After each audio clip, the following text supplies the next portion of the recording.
Good to go. All right, I'll call this meeting to order at 17:04. Adopt, adjust agenda as presented. Does anybody have any changes to the agenda? No? All right, we'll adopt the agenda as presented. Approve the minutes from previous meeting. Any changes? No, I'll move that we approve the meeting minutes for the regular meeting on January 9th and the regular meeting on January 19th and 20th, and also the special meeting on January 31st. All in favor of that motion? Aye. Open public comment can be phoned in to 568-2141 or emailed to chief@snohomishfire.org. Any open public comment? You just called the meeting to order at 17:04, it's 19:04, just Oh. for minutes and All right. the recording is. Oh, thank you. All right. Make an adjustment to that. Good catch. 19:04 is when we called the meeting to order. All right. No public comment. Okay. Old business. Informational items. Any questions on accounts payable or payroll?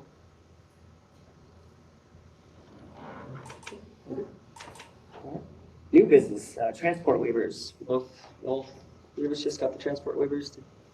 Anybody have any questions on those? Is there a reason why this one is so late coming to us? I gave you everything that they submitted Okay. I mean, with it's the from request. 2021. Well, Is there a so reason late, for I thought you that? said light. Oh, yeah. Late. I don't know that. They don't disclose that. They just, when they make their application, we get their application. Any other questions? I do have a motion. Yeah, I moved to, how do I say it technically? Waive Waive the amount recommended. Waive the amount recommended for both of these. All right, all in favor of that motion? That's the second. So on the one, there'd still be a balance due. Is that correct? Correct. One of them, Okay. I just- yes, the recommendations are. Yeah, that's fine. I just want to make sure Yeah. that's what we were doing there. And you'll notice the one that is still got a balance owed, there's no insurance applied to that, which might be part of the reason. Okay. All in favor of that motion? Aye. All right, under new business, levy lid lift presentation and discussion. And so unless there's any questions to start with, I can just get into it if you'd like. Okay. So, we'll have a little presentation about levy lid lifts and how they affect our future and continued growth as a district. Levy lid lifts are obviously a crucial component of our district, of the revenue. Oftentimes we'll focus on the quality service, that's the service we deliver, the service level. But really the only reason we can deliver that quality service, that pink puzzle piece, is because of those other three pieces that support and hold up that puzzle piece: the citizen support, the accountable finances, community relations. So we have the revenue. Right now, as you can see, 68% of our revenue is from the general fire levy, which we're talking about today. You have another 20% from our EMS levy. So almost 90% of our funding comes from levies. So also note that the EMS levy and then about 10% of or about half of the other, about 26% of our revenue is earmarked for very specific reasons. We don't have the flexibility to use it very much. Like the EMS levy has to be on EMS stuff. Just to go over some general concepts that we have, a junior taxing district is capped at 1% budget growth without a vote of the people. So no matter how much property taxes go up, we can only increase our budget by 1%. So typically, it's about a 1% increase to most property tax bills. So without a voter approval, budgets are capped at 1%. EMS levy, like I said, can only be spent on EMS funds. And we have very limited grant opportunities. apparatus and facility grants are extremely hard to get. I say that with a recipient that's in the room, so that kind of makes me feel bad. But apparatus and facility grants are extremely hard to get. Equipment grants for us are also hard to get because of our financial stability. But we do continue to apply for grants. We've applied for 3 equipment grants that we haven't received, and I'll get into that a little more. Obviously, the reliance on property tax is what we all do. But we work really hard to use our general levies, our normal levies, in a very effective and efficient manner. And we have not asked for extra revenue tax levies like maintenance and operation levies. And we have not asked for supermajority voted bonds or debt financing. And so we've done a very effective job, and I'll get that more, using our regular tax money to fully fund our district. And there is no current or future plans in the near future to ask for any additional taxes for either voted on bonds or maintenance and operation. This is just a graph to show all of our neighbors and how they tax. We're the pink bar.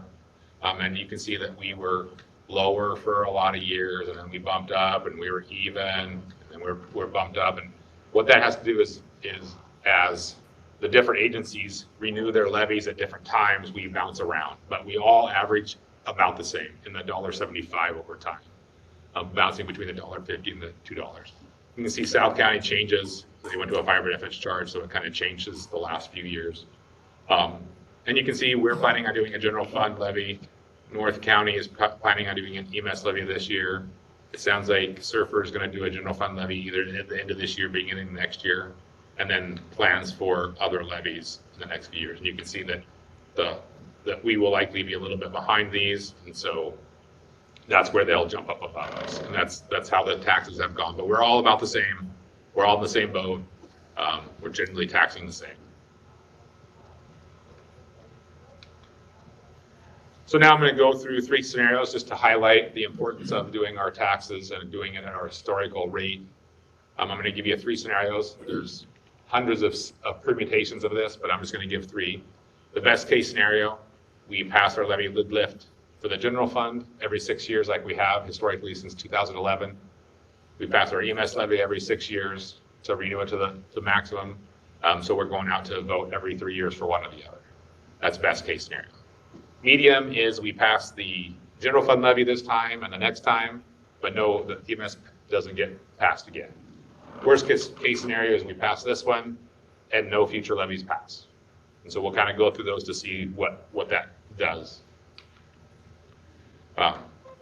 So this goes out 7 years, and you can see that in 7 years, if we follow our historical model and we pass every 3 years, what our total revenue would be. And you can see if we only pass the current one, that our revenue would be about 25% less. And this is the, oh yeah. Might be a silly question, but wouldn't the worst case scenario be we fail our levy? I'm going with best case right now. Like we're going to Okay. pass this one, and then we lose tail off of that. And it's trying to show why it's important to run this one now to keep up with it. But you would, yes, the worst case would be none of them ever pass. So I'm not going worst. I'm not being obtuse. I just was wondering whether there was a projection for that too. So. And I can give you that, and but it's basically a 1% growth from now on. And so you would basically take 4 million off of that, roughly 4.5 million, and we would be about 19 million, Thank you. roughly. But this is really shows it, 2037. So we have to project out as an organization 10, 20, 30 years because we're looking at stations and staffing and vehicles. In 2037, we would be at almost 50 million if we continue to pass all of our levies. Only 25 million if we only pass this one. 50% difference. And that's where the really example of why we have to keep up with that historical levy, because it's really quickly we can get behind, and then it's hard to recover and keep up with the expectation of the community of the service they want provided. I was trying to be optimistically worst case scenario. Appreciate it. So that just gives you kind of 3 examples. Like I said, there's all kinds of permutations in there. And technically, best case scenario, we could even do better than that, but we don't want to talk about that. the first question, or when should they, the first question, the question that most people ask in the community is how much is it going to cost me, right? That's the important thing. And so we chose a $500,000 home to use. It's easy to move that to different values, 750, 1.5. But I would like to note that the median house in the city of Snohomish, there's no data for our unincorporated area, but the median house in the city of Snohomish is $400,000. If the levy passed to $1.50, you can see that it would cost that homeowner in a $500,000 house about $15 a month. The $400,000 house would be about $12 a month. Is there any questions thus far? Go a little bit more into the budget. I'm really proud of this slide actually. So 70% of our costs go to personnel. The vast majority of our personnel costs are boots on the ground operational. Equipment and facilities is directly supporting boots on the ground operational. The equipment they use, the facilities it's housed in, what they work out of, daily ops is the stuff they use on a daily basis to provide the service. Obviously training is needed for that. Most of our budget goes to directly serving the citizens, giving that level of service the citizens expect from us. We have very little admin costs supporting that service. We have very little miscellaneous costs supporting that service. And intergovernmental also directly supports that. The biggest fee out of that is dispatch. So that how we get 911 calls in, information from the public, and how we get our resources there. So the vast majority of our budget goes directly to providing service right to the citizens. We're going to talk through this presentation a lot about facilities. This levy is kind of based on the facilities. Our 3 stations are 30 to 40 years old. They're woefully inadequate and unsafe. They are not designed to withstand any kind of really disaster. We're expected to be here and be the ones that function through a disaster. None of our buildings are earthquake resistant. They're not built to any earthquake standards. They're not built for full-time staffing. They were built for a primarily volunteer system. They weren't built around worrying about response times, turnout times. They aren't designed to house our current modern fire apparatus. We couldn't fit an aerial in there. We can't fit enough equipment in most of them. And then they don't have a lot of the safety aspects that we are finding out we need to do to maintain the health and the effectiveness of our firefighters. Whether that's alerting properly, lighting, exhaust systems, decon areas, barriers between the work and the living areas. So that's kind of the crux. We can't really move on into the future service that the citizens expect until we get those fixed. So we just don't have the capacity to run that. Projected replacement costs for those 3 stations are over $30 million, based on 900 and 800 square feet, depending on the stations, and then another 3 to 7. We'll get this in more detail. $3 to $7 million for property and site work. The plan for the stations includes 1 station with a reasonable amount of administrative area to replace what we do now. And then we're going to try to use existing buildings for maintenance, logistics, and chaplains so that we're maximizing the current facilities and not building new square footage that we don't need. And this is the more detailed. So the admin station would go to the central station. That was what the SOC said would be the best location for our battalion chiefs, a ladder truck, and things like that. Then we'd replace the other 2 stations. We do need 1 parcel of land for 41 because it's not big enough for a station. The other 2 are planned on to replace on site. We're still trying to work out the details of the land. But one thing I would like to note is we have about a third of the cost in savings. Again, we have done an extremely good job of saving money as we go to be prepared for this. We've been using our general tax levies to prepare ourselves for this so we don't have to ask the citizens for extra money. We don't have to go to bond. We don't have to do an M&O. And the reason is, down here, you can see that if we pay for it out of this levy lid lift at $3.3 million for the life of the levy lid lift, we can fund this. The alternative would be what most departments do, and they would do debt financing over 10 or maybe even 20 years, a lot of places. That debt financing would save us $1 million a year for 10 years. But the overall cost of that, paying that, just the interest, that doesn't even include the running of the bonds and all of that, which is a tremendous amount of cost, would save about $4.3 million a year by doing it, by passing this levy and doing it that way, or about a 20% saving. So we're saving the citizens 20% by being frugal and financially responsible with our money. That allows us to take that $4.3 million and parlay that into additional or increased services or other things that the citizens expect. Any questions? So again, budget considerations. We talked about needing the stations so that we can house new personnel, new equipment. But again, our biggest cost is personnel, right? Labor costs. 70% of our costs are labor. So how do we know how we're going to budget for the 6 years? How do I know that we can fund those stations at $3.3 million? Well, we worked with the union, and we've set our costs for the net through 2026, most of the life of the levy. The employees got a 4% raise this year, even though CPI was 9%. 2024 is going to be 3%, and then 2% for 25 and 26. This allows us to project out through the life of the levy and really understand our labor costs, and we can be confident that we can afford the capital improvements that we need and increase staffing. The levy lid, if we follow this plan, can also allow us for us to put a dedicated unit in. That's the biggest hole we have in our service to the citizens. That dedicated unit would allow us to decrease our response times, because through our 2022 data and our standard cover, we have about 30% of our calls are overlapping, meaning we have a unit out when another one calls. It doesn't always happen in the same area, but it happens quite often. That increases response time. A dedicated unit would allow us to decrease the need for mutual aid. Now, mutual aid oftentimes is the closest unit, and that's good, but oftentimes it's not. It's coming in because our closest unit was gone. And if we can decrease that use of mutual aid, we increase not only our UHU, but we lower the reliance on the other agencies, and their response times become better. The dedicated unit, we've ran the numbers. We can improve our ERF coverage. It's hard to compare calls, so I use coverage. Currently, we can cover about 12% of the district with an effective response force, or how many firefighters can we get on the scene in time to do all the needed tasks. With one dedicated unit, we can double that almost to 21.6, doubling our road mile coverage.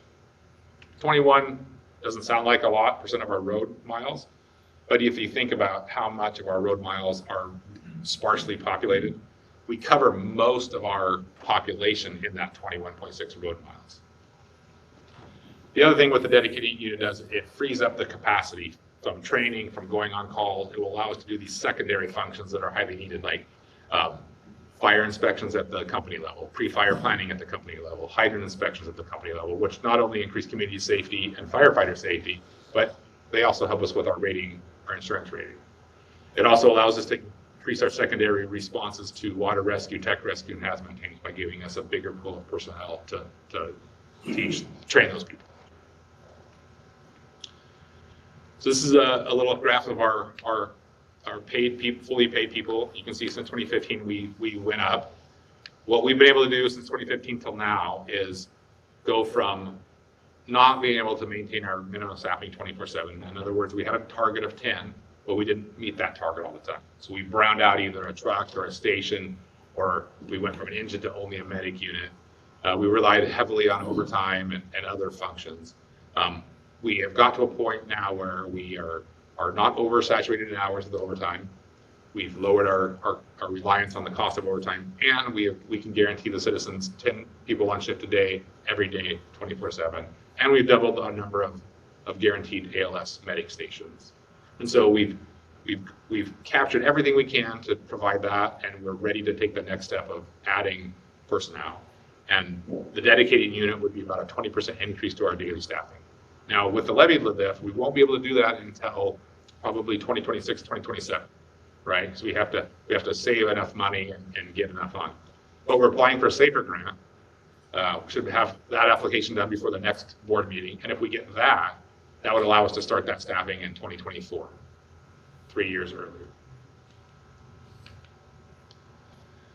So again, our primary need is a new engine and a ladder. We need both. Our engines are old and we don't have the ladder function, so we could fill both with Quint, which does both things, or we can project ahead and buy a ladder with the plan of cross-staffing an engine in the future.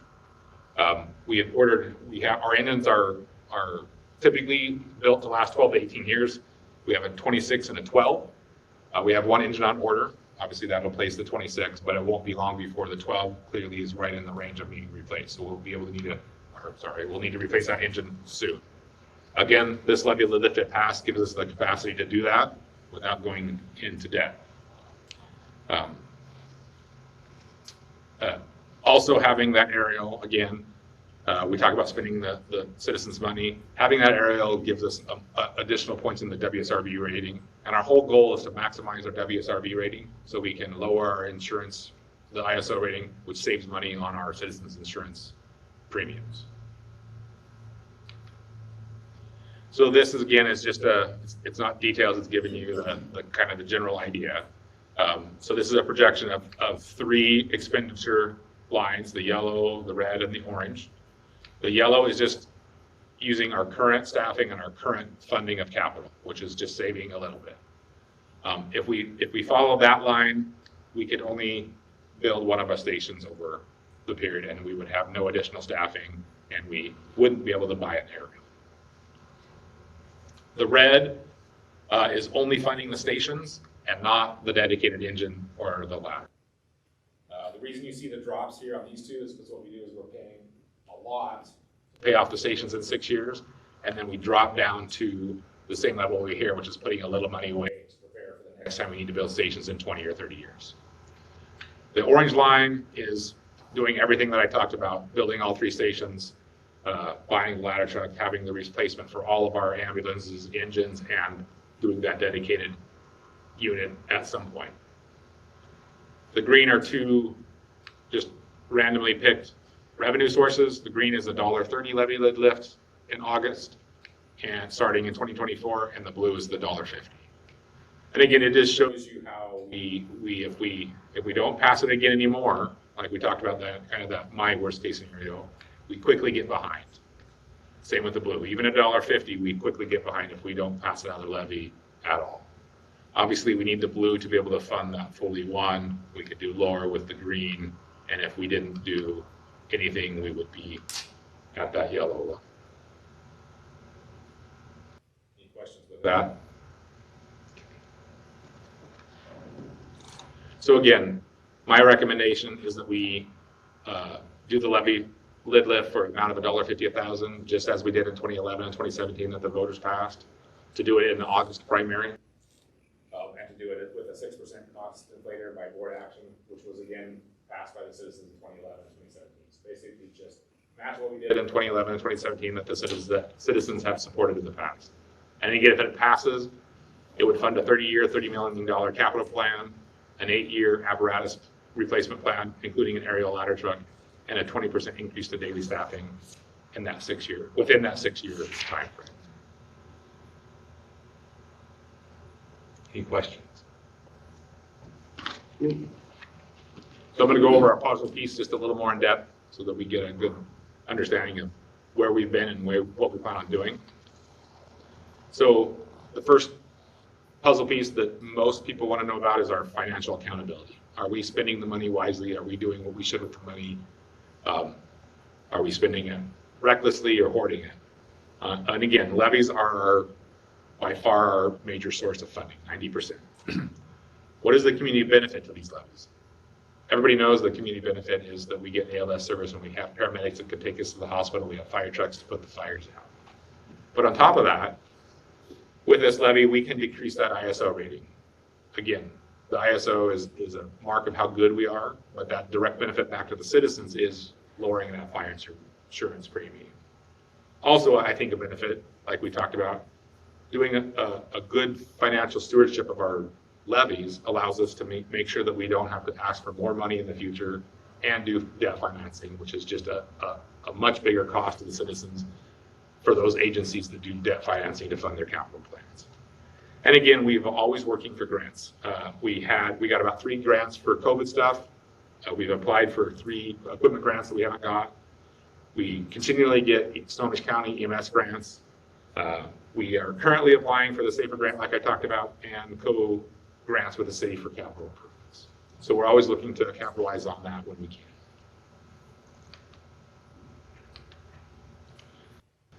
What progress have we made? Again, levies, we've explored the options. We're giving you all the options that we think are relevant. It'll be up to you to determine the amount and when to bring that and if to bring that to the voters. For the budget, I think you all know that we passed the budget in October, and we've revamped the entire budget, trying to make it more transparent, not only to you, but to the citizens, to make it more clear of what we're doing, why we're doing it, are we staying within budget? We have always operated within budget, and we continue to do that. Obviously, the box isn't checked because we have to do that every single year. But we pride ourselves on staying within our budget and staying within our means while being able to save for the future. And again, we will continue to explore every grant option and other funding source that we can.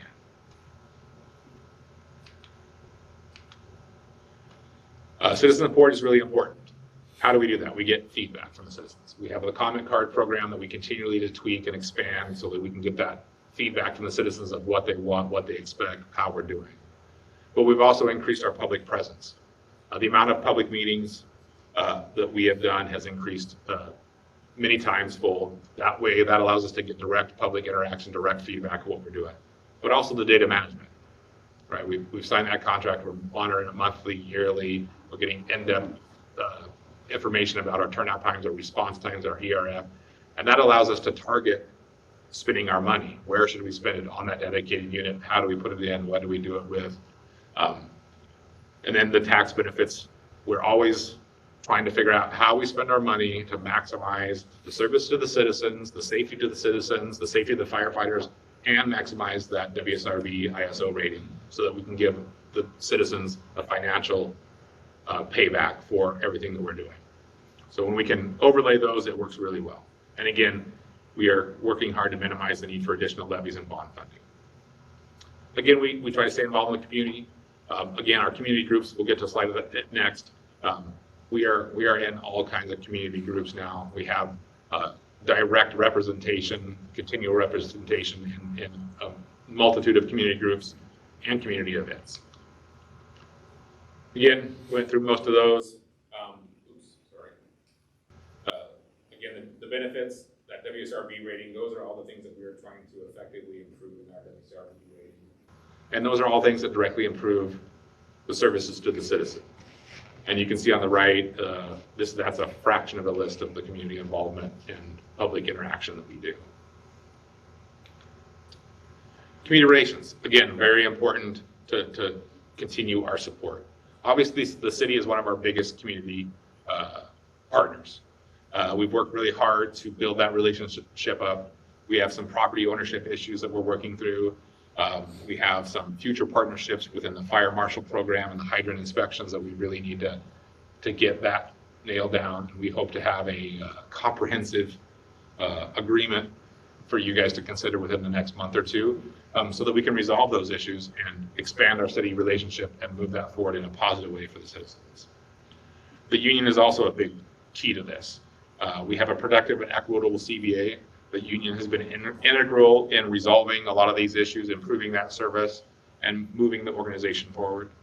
And the neighboring districts. Mutual aid, like I talked about, we have implemented the borderless dispatch so the citizens get the best service possible regardless of who owns the rig. We're going and helping them, they're coming and helping us. That's really important because again, it's how do we maximize these relationships to give the citizens the best service possible. Again, we've worked hard with our neighboring partners to do increased training, and regional partnerships will be evaluated constantly and continually because that's the way that we can always ensure that we're giving the most efficient service and most efficient use of our citizens' funds out there. So that will be a continual thing that we look at every day on every aspect. Again, we haven't quite finished the city ownership or the new partnerships with the city, but we're close. We should have that before we ask the voters to pass this levy. With the union, again, we signed a CBA through 2026, but we've also worked really hard to increase the firefighter health. Having healthy, productive employees only helps them serve the citizens in a more efficient, more effective way. So we instituted the fire program through the safety committee, which is a safety program through the Department of Labor and Industries. We've instituted two sets of PPE so that in cross-staff rigs, they don't have to move it, decreasing turnout times. We've cleared the promotional pathway so that our employees can get concise information on how to get training and what training to get to make them most effective as they move through the organization, so they can most effectively serve the community and the citizens. And we've instituted a mandatory medical physicals so that we can, again, have the most healthy employees, that's the most productive workforce. And again, with our neighbors, we've greatly increased the use of our training center, the Rayleigh Brown Training Center. We've instituted the borderless auto aid dispatch, but again, the regional partnerships will be a box that never gets checked because we should always be looking at how to expand those, how to do new things, new ways, work together to efficiently use the citizens' resources. And then the last one, the one again that everybody thinks of is the service to the citizens. We need 3 new stations. They're old, unsafe, and inadequate. Without those stations, we can't move into the future.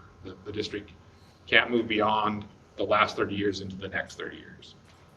Personnel, again, we have done really well of increasing our personnel. We have the training and support roles that we need. We have the training we need.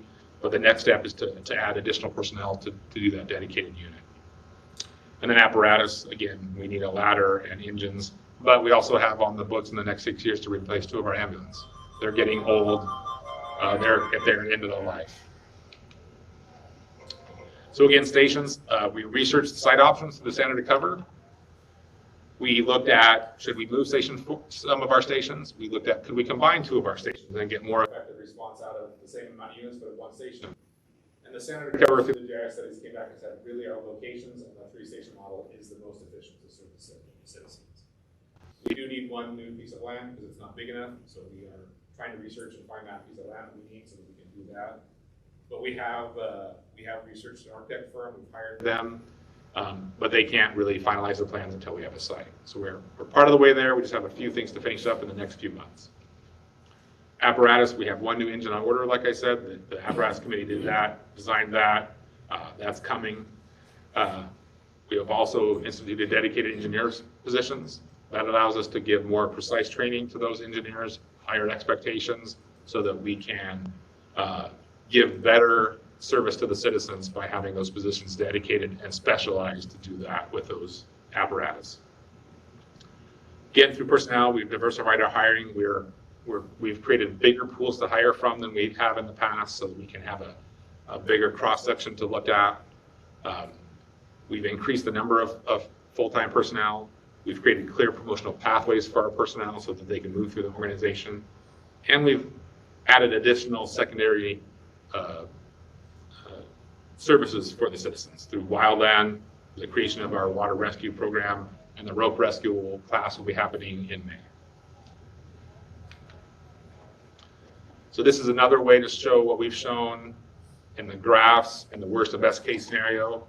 And this one is just a snapshot of 1 year, the different levy options and how much that would change for this 1 year. And then how that would affect long-term those different options of funding 1 station, going the wrong way. Funding only saving for stations and dedicated units, and so on. Any questions? No. So there's really no action that you have to take today, but we do need, you can either do it a motion or just letting us know. We do need, if you want us to prepare a resolution for next meeting and what facts you want in that resolution. In other words, do you want it to be $1.50? Do you want the 6%? And then we can prepare the resolution for you to consider at the next meeting if you desire.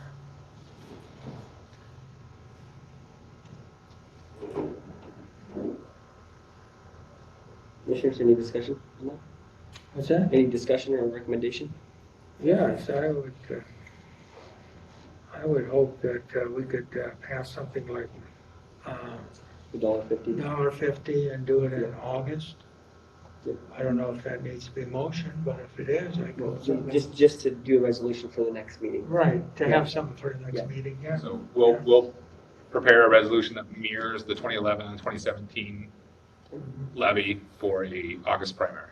We For don't your need a motion- consideration. we don't need a motion on that. No, It's just- yeah, then you take action when we get that done. Okay. Alrighty. And you're all done with the presentation? I can run through it again if you'd like. Actually, you guys want to go through it one more time? I think I'd be better. I think I would be. Can you speed it up? I can. I can get it in about 5 minutes, a second. All right. Safer grant application. Yeah, same thing. We plan on applying for Safer Grant. Again, you don't have to do any formal action until we get awarded it. And I'm being positive again, when we get awarded it. But again, we want to make sure, we don't want to apply if you guys don't feel like you want to consider that, fully consider that if we get it. And so just confirming that the board is still interested in us in doing that application. I think so. When was the last Safer Grant awarded to District 4? I do not believe we've ever had one or applied for one that I know. I don't believe we've ever even applied for one. Okay, thanks. All right. NCI unit in collaboration with Painfield. Yeah, so we took our rescue rig and made it an MCI, and we've struggled to develop an operational staffing plan that would actually function in the time of need. And so we've really struggled to how to utilize that. Painfield has the staffing because they don't run a tremendous amount of calls, so they are willing to cross-staff that and make it available to the entire county with their cross-staff from their first out engine. We felt that was a great trade. We can give them the vehicle, they can provide the staffing, and we work together kind of like that regional partnership. And I showed you a draft that our lawyer and the county lawyers are still working out the details.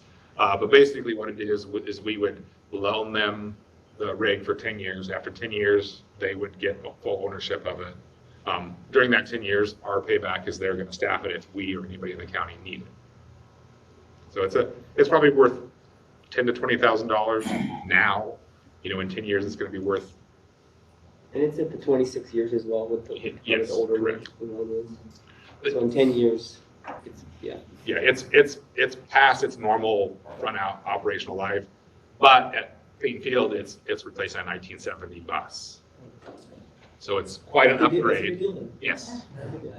Picked up talking Painfield at one of the county meetings that said they were going to be looking to replace their MCI, their 1970s bus. We knew we had a challenge not only staffing it but housing it. We don't have a roof line to put it in the station where there is staffing, and so we thought this might be a good marriage that they do have the staffing and are in need of a rig, and it's kind of in the center of the county. They agreed to put it on the county run card, so we would get that resource if we had an MCI. So it kind of works out, I think, for both agencies. And so really what I need from you is a motion. I can sign it when it's time. I just need a motion that you are in agreement with that. So when it comes, then I can sign it, and we don't have to bring it back to you unless you want to.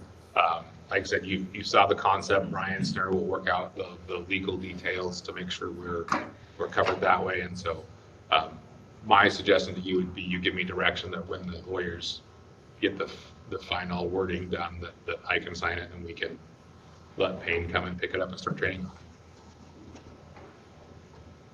Well, I would rather have what the lawyers figure out come to us first.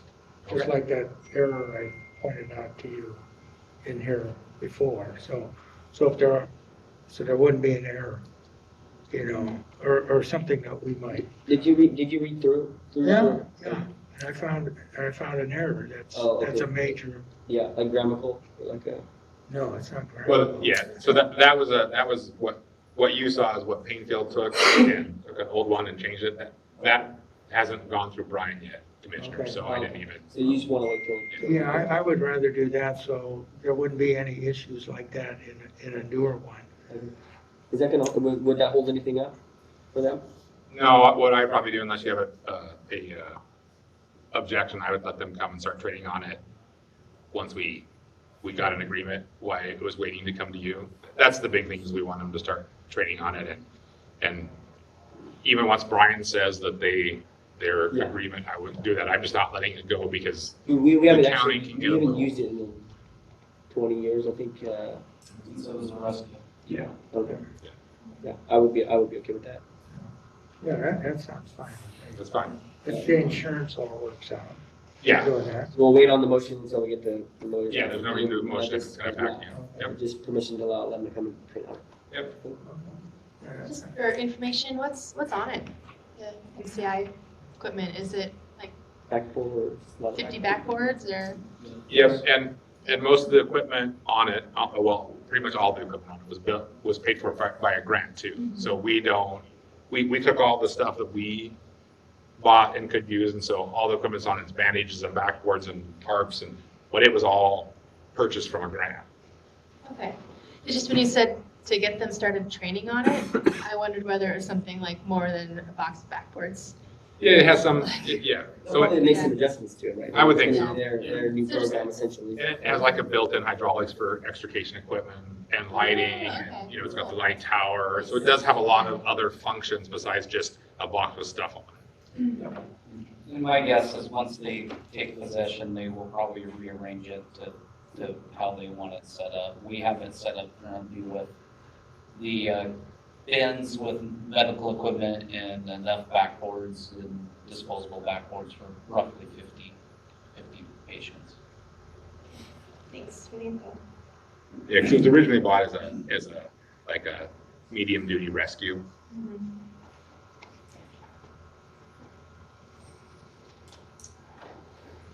All right.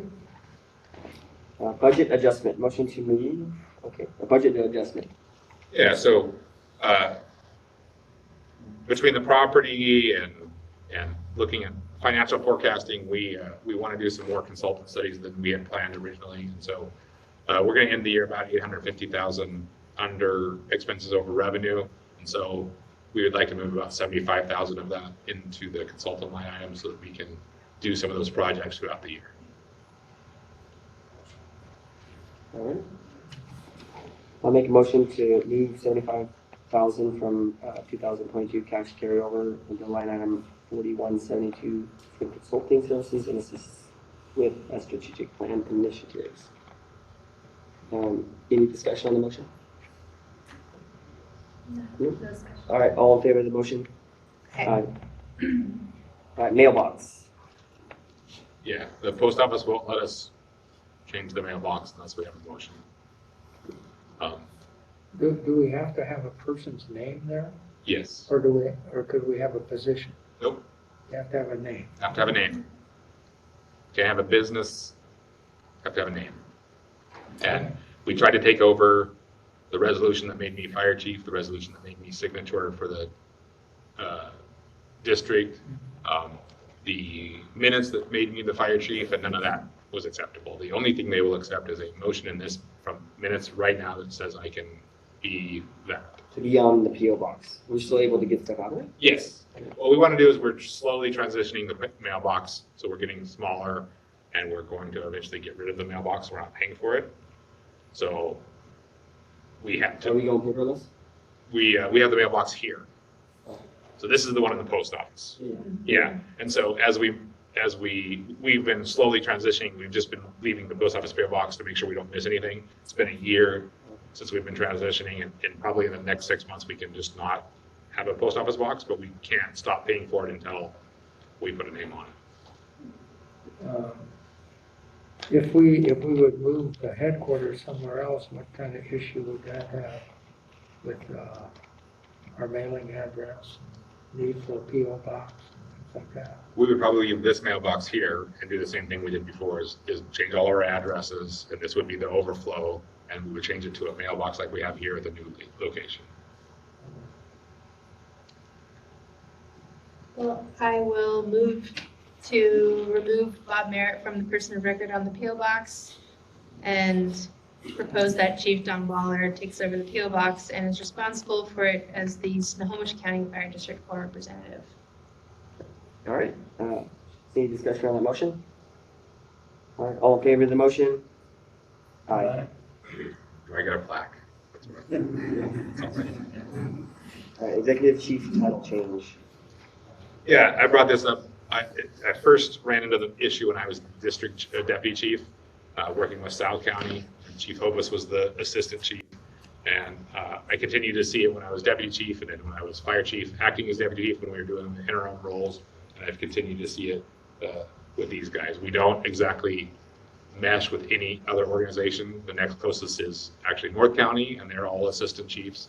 They're the closest one to us. And so as the deputy chiefs try to interact with the other agencies, there's some confusion of how they marry up. And so we wanted to clear up, I thought, to make it most standard, which is assistant chief is the most closely one when you look throughout the organization. So it wouldn't have any effect on their pay, their contract, or anything else. Title changes it. And we would do it over time. It wouldn't be something that we would just start buying new things. So pretty minimal cost. If there's no desire to do that, there's really no effect to stay the same either. It's really to as we work with these regional partners, it's would help with efficiencies as we move through that. I had a question here. In the resolution, it talks about future documents that refer to a deputy chief will mean a new position. So what sort of position would that be if we ever get to something like that? That's just leaving it open so that if some future chief, some future board wants to have assistant chiefs and deputy chiefs, it's referenced in there, so it's not confusion. So I have no idea. There's no plan, in my plan, to do that, but it references. So basically, if you start talking about after that resolution is passed, if you use the word deputy chief, it has to mean something different than assistant chief. That's all that line is saying. Meaning, if you're going to talk about deputy chiefs, then there has to be a new job description, a new position created, and a new whatever, because deputy chiefs go away. Right, but that leaves it open for in the future if there is Yeah, a correct. need for that. But you guys would have to adopt a job description that said deputy chiefs are now X, Y, and Z, and here's the pay scale, and here's what it means. Do any of the other districts around have both? Yes, 2. So Everett is all assistant chiefs, even though they're big. Surfer is assistant chiefs and deputy chiefs. South County is assistant chiefs and deputy chiefs. Marysville is all deputy chiefs. North County is all assistant chiefs. And then the littler ones are mostly assistant chiefs, but Sultan is also just deputy chief. So there's a hodgepodge, but the most Historically, consistent we've had deputy chiefs and assistant chiefs here. we have. That's a question.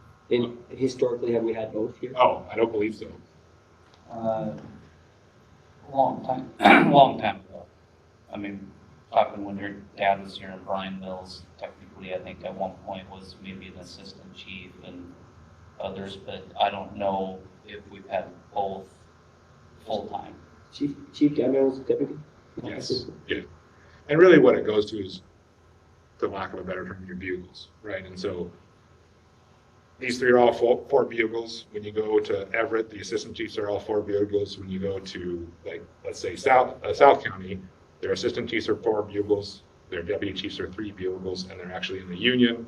And then battalion chiefs are 2 bugles. I believe in Surfer, battalion chiefs are 2 bugles. Don't know. Here, our battalion chiefs are 3 bugles. So if we were to ever institute a deputy chief and assistant chief, we would have to do some reconfiguration. Yes. Okay. I think that the timing's not that great. I personally think that, with this recent conversation that we're having with Surfer, that I do agree with everything you said. I think the timing's not that great. I think it would be, so I just think the timing more than anything is, I don't disagree with any of the things that you said, for sure, and I don't have a problem with it. I think that that would be my biggest problem. When would you suggest a good time? I don't know. Like I said, we just kind of opened up a conversation with another district and possibly another district. I think that maybe a couple months down the road, 2-3 months down the road, just open up this conversation again. About this? Yeah. So, I guess So. any other discussion on that? So I guess my thought would be that if we're talking with other people and we're on a different level than they are with deputy and assistant, that might have some bearing on the conversations that we have with them as well. I Yeah, I don't know, because, I mean, then we're kind of like, that's why I asked you if there was, that's why I asked the chief if there was some that had both deputy and assistant. Yeah. You know, and, if the other folks are using the, what are we, We're deputies. we're deputy, if they're using that as something lower than an assistant, th- you know, that might have some bearing on the discussions that we're having as well. Yeah. You know, That's, that's why I just asked, you know, Yeah. about that, so. Well, should we think about it for a month and bring it up next month again? any discussion? Okay, I think I agree with you, commissioners, to think about it for a month, Yeah. revisit it next meeting. Right. And, you know, because I'd maybe like to see the breakdown, like you were explaining, how the different, like South County does one thing, just to kind of see how that works, you know. And then the smaller ones out here, you know, they're probably won't even have any, so. But I think that might just be helpful, you know. Okay, All right, so a motion to table it for future conversation, future conversation. For a month? Let's bring it back next month. Okay? A motion to table it till next month. All right, all in favor of that motion? Aye. All right. The board will be going into executive session pursuant to RCW 42-30.140 relating to collective bargaining issues and negotiations. That's 5 minutes with no action expected. And pursuant to RCW 42.30.110 to consider the selection of a site or acquisition of real estate, 10 minutes with no action expected. And to pursuant RCW 42.30.110 to review the performance of an employee, 5 minutes with no action. 1956 or 1955? 1956. 1956, okay.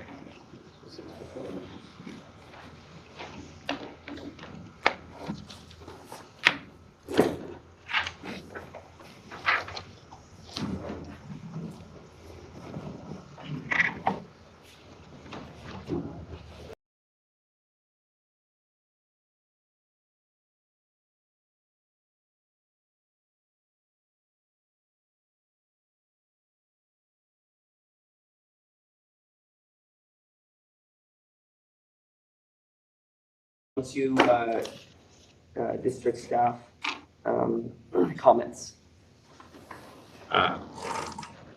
District staff, it's smaller than I remember. Any staff comments? The only thing I have is we're doing the chief's reports now, so is that effective for you guys? Yes. Okay. I think so. So the only thing I would add that's not in there is I gave all of you a flyer for Lasky, which is coming up. You guys are all welcome to come to Friday, which is District 4 only, or Saturday, which is open to the entire county. How many people we have coming Saturday, Daryl? We got 73 registered right now, with Academy might be sending their whole group, depending on what agencies want to pay for it, so we could be looking at 150. Okay, so again, you have a flyer, you're welcome either day. They're different. So the Friday is really geared just towards us, and the Saturday is more general fire service, but it's the same general topic, correct? Yeah, Saturdays is private ownership, and then, Friday's more for officer group for what makes a great fire department. So next Saturday? And it's the 3rd and 4th. Yeah, March 3rd and 4th.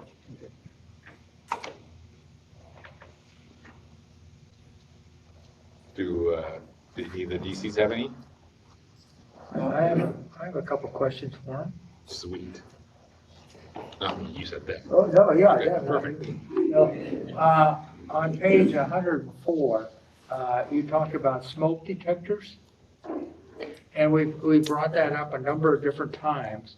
And I'm wondering, do we ever have any follow through with these people, like with new batteries or anything like that?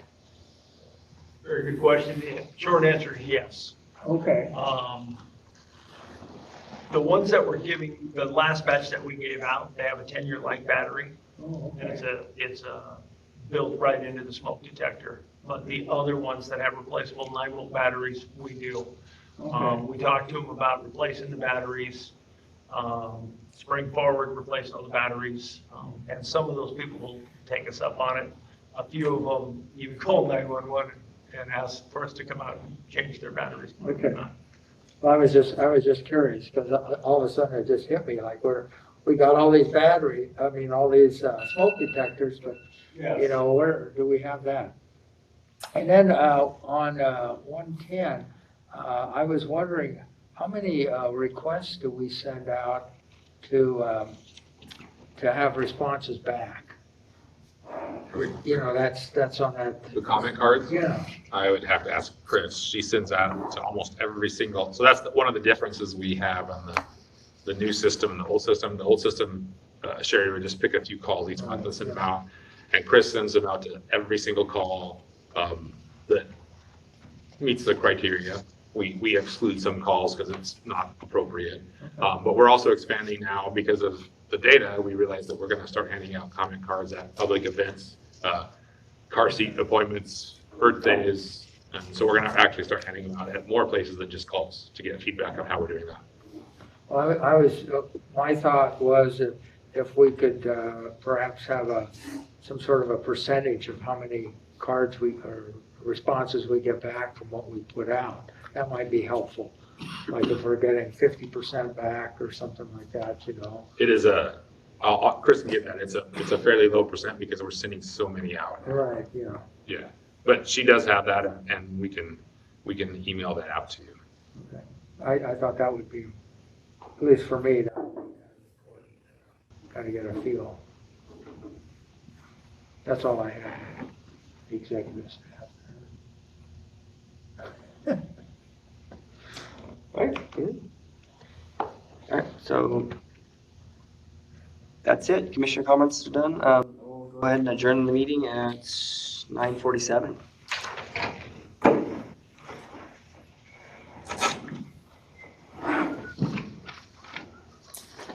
Hey, Ted, you want to just take this and then